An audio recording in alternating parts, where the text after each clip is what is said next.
Hey tennis fans, I'm Grace Carter and this is Tennis Now presented by Tennis Express. Tennis Express, order today and it ships today. Wow, what a week of tennis, and it was Grigor Dimitrov ruling as Lord of London. In a three-set final, Grigor fought off David Goffin, capturing the biggest title of his career at the ATP Finals in London, and wow, what a week it was.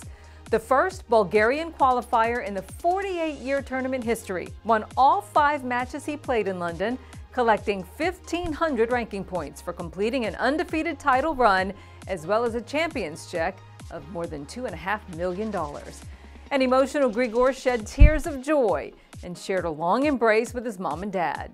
He also thanked his girlfriend, pop star Nicole Scherzinger, as a key to his success. While she wasn't at the tournament, in his victory speech, Grigor said that she deserves a lot of the credit for his success. As for David Goffin, he produced some pretty dazzling tennis throughout the week and made thousands of new fans for his class and his character. The lightest man in the top 20 became just the 6th man in history to defeat Rafa Nadal and Roger Federer in the same tournament.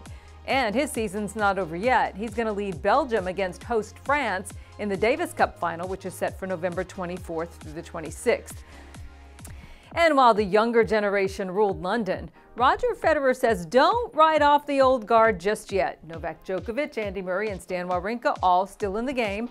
Roger says he expects greatness from that trio if they're patient and positive during their comeback process.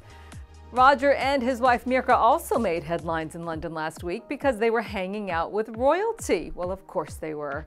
They visited Kensington Palace and spent some time with their friends Prince William and Princess Kate.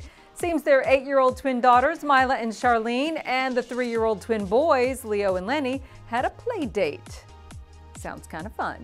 The Duke and Duchess of Cambridge have 2 children, and they are big-time tennis fans who often sit in the Wimbledon Royal box for Rogers matches. Their son, Prince George, is now 4 years old, perhaps a future tennis partner for Leo and Lenny Federer. What do you think? And Princess Charlotte is 2 years old. And some sad news in the tennis world this week with the passing of a couple of legends. Pancho Segura, known for one of the most devastating two-handed forehands in history and one of the sport's sharpest coaching minds. He passed away at 96 from complications from Parkinson's disease. Hall of Famer Jack Kramer called Pancho's forehand the single greatest shot in the history of tennis. Pancho rose from poverty, teaching himself to play tennis while working as a ball boy in his native Ecuador. His family, in fact, was so poor that Pancho developed rickets from calcium deficiency, and it left him bow-legged. He emigrated to the U.S. with about $20 in his pocket, knowing almost no English, and went on to become one of the greatest players of his generation. Playing for the University of Miami, Pancho won the NCAA championship 3 times in a row from 1943 to 1945. During his standout pro career, he barnstormed the world with some of the greatest players of all time and later became a successful coach, guiding Jimmy Connors to Grand Slam championships and even briefly working with Andre Agassi. Jimmy shared this image on Twitter in honor of his mentor. Pancho was inducted into the International Tennis Hall of Fame back in 1984.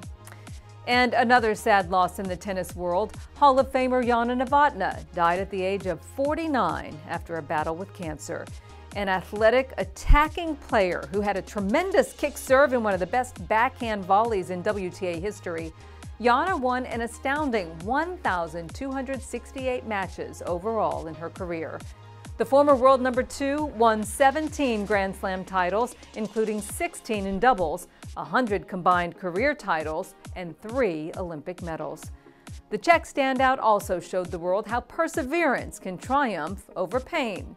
Now, some of you may remember when Novotná squandered a 6-7, 6-1, 4-1 lead against Steffi Graf in the 1993 Wimbledon final, and she later dissolved in tears, weeping on the shoulder of the Duchess of Kent.